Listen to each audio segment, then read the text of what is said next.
ಏನಂದ್ರೆ ಈ ಕ್ಷೇತ್ರದಲ್ಲೇ ಒಂದು ಈಗ ವರ್ಷಕ್ಕೊಂದ್ಸರಿ ಆದರೂ ಒಂದು ಬಂದು ಹೋದರೆ ಒಂದು ಸಮಾಧಾನ ಚೆನ್ನಾಗಿರುತ್ತೆ. ಭಾಳ ಇಷ್ಟವಾದ ಜೊತೆಗೆ ಇದು ಲಾಸ್ಟ್ ಟೈಮ್ ನಾವು ಕೂಡಲ ಸಂಗಮಕ್ಕೆ ಬಂದಾಗ ಹೇಳಿದರು IPL ಅಂತ ಒಂದು ಮಾಡ್ತೀವಿ ಅಂತ. ನಾನು ಯಾವ IPL ಅಂದಿಲ್ಲ, ಇಳಕಲ್ ಪ್ರೀಮಿಯರ್ ಲೀಗ್ ಅಂತ ಭಾಳ ಜೋರಾಗಿ ಮಾಡ್ತೀವಿ, ನೀವೆಲ್ಲ ಬರಬೇಕು ಅಂತ ಹೇಳಿದ್ರು.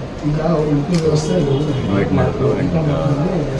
ಖುಷಿ ಆಯ್ತು. ಈಗ ನಾವೆಲ್ಲ ಚಿಕ್ಕವರಲ್ಲೆಲ್ಲ ಊರುಗಳಲ್ಲಿ ಹಳ್ಳಿಗಳಲ್ಲಿ ಟೂರ್ನಮೆಂಟ್ಗಳು ಮಾಡ್ತಾ ಇದ್ದೀವಿ. ಇವಾಗ ಹೊಸ ಶೇಪ್ ತಗೊಂಡು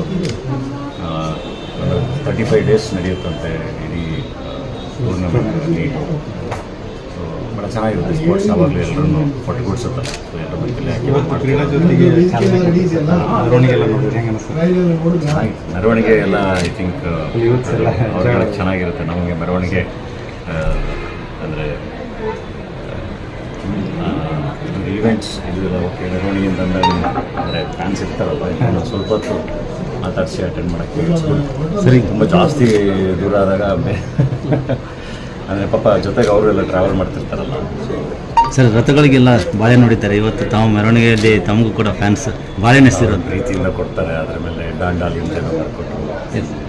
ಖುಷಿನೇ ಚೆನ್ನಾಗಿತ್ತು. ಹುನಗುಂದದಲ್ಲಿ ಫಸ್ಟ್ ಟೈಮ್ ಹುನಗುಂದಕ್ಕೆ ಬರ್ತಿರೋದು. ಮೆರವಣಿಗೆನೂ ಭಾಳ ಚೆನ್ನಾಗಿತ್ತು. ಸಂಜೆ ಈವೆಂಟ್ಗೆ ಮುಗಿಸ್ಕೊಂಡು ಹೊರಡ್ತೀವಿ. ಆ್ಯಂಡ್ ಭಾಳ ಪ್ರೀತಿ ಮಾಡ್ತಾರೆ ಜನ.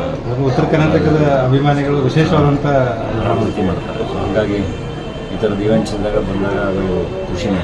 ಅವ್ರ ಜೊತೆ ಒಂದು ಸ್ಟೇಜ್ ಫೀಲ್ ಮಾಡೋಂಗಾಗುತ್ತೆ. ಅವರು ನಮ್ಮನ್ನ ಹತ್ರದಿಂದ ನೋಡ್ದಂಗೆ ಆಗುತ್ತೆ, ನಾವು ಅವರು ನೋಡ್ದಂಗೆ ಆಗುತ್ತೆ. ಸರ್, ತಮ್ಮ ಪ್ರಾಜೆಕ್ಟ್ಸ್ ಬಗ್ಗೆ ಸರ್ ಈ ಸದ್ಯಕ್ಕೆ ಪ್ರಾಜೆಕ್ಟ್ಸ್ ನಡೀತಾ ಇದೆ. ಈಗ ನಮ್ಮದು ಇದೇ ನಮ್ಮ ಹಲಗಲಿ ಸಿನಿಮಾ ಮಾಡ್ತಾ ಇದ್ದೀವಿ. 40% ಶೂಟಿಂಗ್ ಆಗಿದೆ.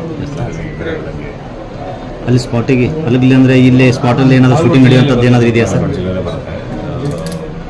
ಅದೆಲ್ಲ ಸೆಟ್ ಹಾಕ್ಬಿಟ್ಟು ಮಾಡ್ತಾ ಇದ್ದೀವಲ್ಲ. ಯಾಕಂದರೆ first war of Indian independence day ಕಥೆ ಬ್ರಿಟಿಷ್ ವಿರುದ್ಧ ದಂಗೆ ಅದು 40% ಶೂಟಿಂಗ್ ಆಗಿದೆ. ಆ್ಯಂಡ್ ಅಣ್ಣ ಫ್ರಮ್ ಮೆಕ್ಸಿಕೋ ವಡವರಾಜಕಲ್ ನಿರ್ದೇಶಕರ ಜೊತೆ ಟ್ರಿಪಲ್ ಸೆಕ್ಸ್ ಆಪರೇಷನ್ ಎಲ್ಲರೂ ಪ್ಯಾರಲ್ ಶೂಟಿಂಗ್ ನಡೀತಾರೆ. ನೆಕ್ಸ್ಟ್ ಇಯರ್ ಹಲಗಲಿಗೆಲ್ಲ ಭೇಟಿ ಕೊಟ್ಟಿದ್ದಾರೆ ಸರ್. ಅಲ್ಲೆಲ್ಲ ಏನು ಯೋಚನೆ ಮಾಡಿದ್ದಾರೆ? ನಾನು ಭೇಟಿ ಕೊಡೋಕ್ಕಾಗಿಲ್ಲ. ಬಟ್ ಓದಿಲ್ಲ. ನಿರ್ದೇಶಕರು ಭಾಳ ಭೇಟಿ ಕೊಟ್ಟಿಲ್ಲ, ಕೆಲಸ ಮಾಡಿದ್ದಾರೆ. ಬಟ್ ಖಂಡಿತ ಸಿನಿಮಾ ಶೂಟಿಂಗ್ ಎಲ್ಲ ಮುಗಿಸಿ ಖಂಡಿತ ಬಂದು ಭೇಟಿ ಕೊಟ್ಟೆ. ಸರ್, ಅಭಿಮಾನಿಗಳು ನಿಮ್ಗೆ ಎಳ್ನೀರು ಕೊಟ್ಟರು ಸರ್. ಆ ಪ್ರೀತಿ, ಅಭಿಮಾನಿಗಳ ಪ್ರೀತಿಗೆ ಅದಕ್ಕೇನು ಬೆಲೆ ಕಟ್ಟಕ್ಕಾಗಲ್ಲ ಸರ್. ಅದಕ್ಕೆ ಯಾವಾಗಲೂ ನಾವು ಚಿರಋಣಿ.